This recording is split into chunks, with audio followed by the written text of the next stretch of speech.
व्यंग रचना का शीर्षक है परिवारवाद और राजनीति।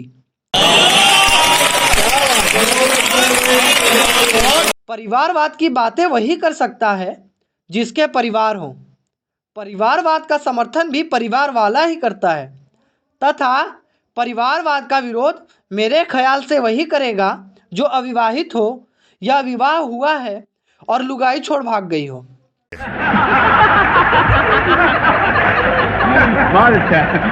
यदि आप परिवार वाले हैं तो आप ऊपर से भले ही परिवारवाद के विरोधी हो किंतु स्वच्छ हृदय से समर्थक ही होंगे। मैं ऐसे कईयों को जानता हूं जो सत्ता में आने से पहले परिवारवाद के कट्टर विरोधी थे और कुर्सी मिलते ही अपने नालायक औलादों को आगे बढ़ाने लगे और साथ ही अपना उत्तराधिकारी भी घोषित कर चुके हैं कि मेरे मरने के बाद अब से मेरा फला नेक औलाद आपको चुना लगाएगा।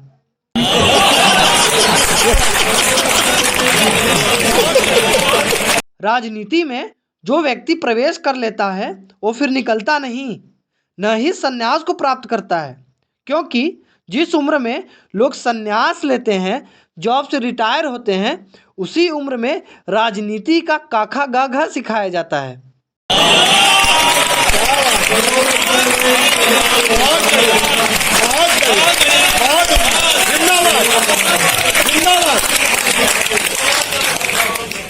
परिवारवाद के कई प्रबल विरोधी हुए हैं। कईयों ने तो परिवारवाद के विरोध में शादी तक नहीं की और कईयों ने तो अपनी लुगाई को तलाक देकर विरोध जताया।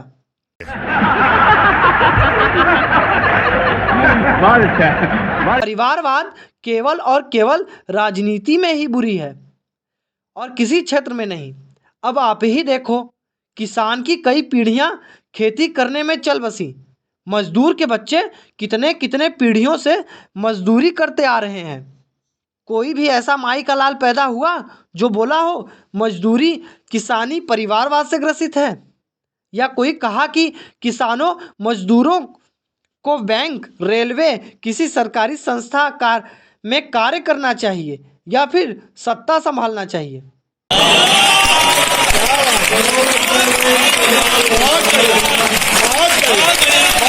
ऐसे कई राजनेता हैं जिन्होंने अपने नेक लायक औलादों को खेल मंत्री से लेकर किसी खेल के केंद्रीय बोर्ड का अध्यक्ष तक बना चुके हैं और वो अब भी परिवारवाद का विरोध ही करते हैं।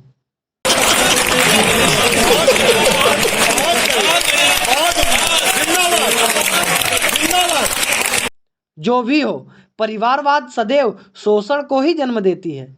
न जाने कितने जमींदारों ने पीढ़ियों से दबे कुचलों को लूटा है और सत्ता के मद में चूर इन राजनेताओं ने उनका साथ दिया है।